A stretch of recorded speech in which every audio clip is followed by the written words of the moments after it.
বারে আমরা তো এনে মাইয়া পছন্দ হয়েছে, তারপরও ধরেন মনে করেন আমরা একটু শিক্ষিত তো হইয়া আরে বুঝছেননি। তো মা কদূর হাঁটালেখা করছো?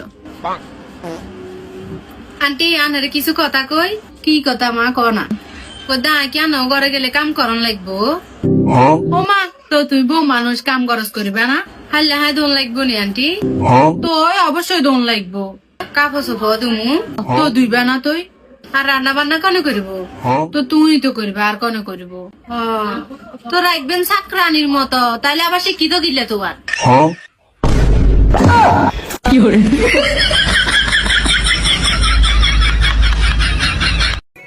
আমার স্যাড পোস্ট দেখে এত খুশি হয়েও না প্রিয়, কারণ মাঝে মধ্যে এগুলো আমি ঢং কইরাই ছাড়ি।